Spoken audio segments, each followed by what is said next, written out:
गिराएंगे। Exactly वही हिंदुस्तान ने किया है और हिंदुस्तान ने साफ तौर पे दुनिया को कहा है कि जो हमने कार्रवाई की है ये केवल और केवल राइट ऑफ सेल्फ डिफेंस था। हमने किसी प्रकार से उनके मिलिट्री इंस्टॉलेशन को नहीं किया अटैक, हमने किसी एयरफोर्स के इंस्टॉलेशन को नहीं किया, ISI के हेडक्वार्टर या आर्मी हेडक्वार्टर को अटैक नहीं किया, कोई भी उनकी वाइटल इंस्टॉलेशन के लिए नहीं किया।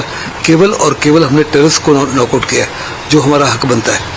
लेकिन अगर पाकिस्तान ने जो भी कार्रवाई की तो हिंदुस्तान हर प्रकार से तैयार है उसको मुंह तोड़ जवाब देने के लिए।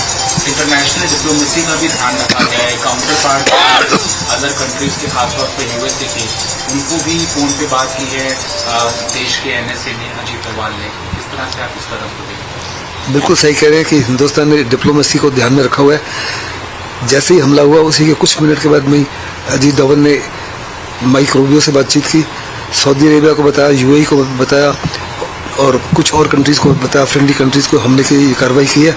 और केवल हमने ये बड़ा फोकस था, बड़ा मेजर था, नॉन एस्केलेटरी था। केवल और केवल हमने टेररिस्ट को ही नॉकआउट किया है और टेररिस्ट कैंप्स को, उनके हेडक्वार्टर्स वगैरह ये कैंप्स को नॉकआउट किया है। किसी प्रकार से कोई सिविलियंस को नहीं हमने हिट किया, कोई मिलिट्री को या एयरफोर्स टारगेट्स को हिट नहीं किया। ऑपरेशन सिंदूर इसका नाम रखा है, इसके पीछे एक इमोशनल मैसेजिंग भी है शायद। इसमें किसी प्रकार का कोई शक नहीं। जिस माफी को उन्होंने कोल्ड ब्लडेड से एक न्यूली मैरिड लड़की के सामने उसके हस्बैंड को मारा, उसी को ध्यान में रखते हुए ऑपरेशन सिंदूर रखा है ताकि पाकिस्तान को साफ नजर आए कि हिंदुस्तान जो है एक बनाना रिपब्लिक नहीं है।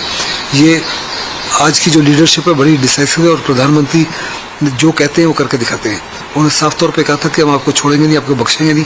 वास्तव में ना तो हमने उनको छोड़ा है ना उनको बख्शा है। इस ऑपरेशन के इफेक्ट क्या दिखते हैं आपको?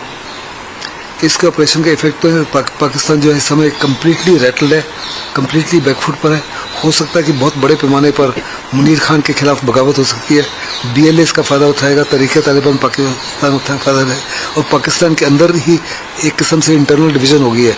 इमरान खान जो जेल में है उन्होंने साफ तौर पर कहा है कि ये कसूरवार जो है ऑपरेशन जो हुआ है बिकॉज ऑफ मुनीर खान। उन्होंने साफ तौर पर कहा कि ये मुनीर खान का पागलपन था जिन्होंने पहलगाम किया और उसी का पनिशमेंट जो है पाकिस्तान झेल रहा है।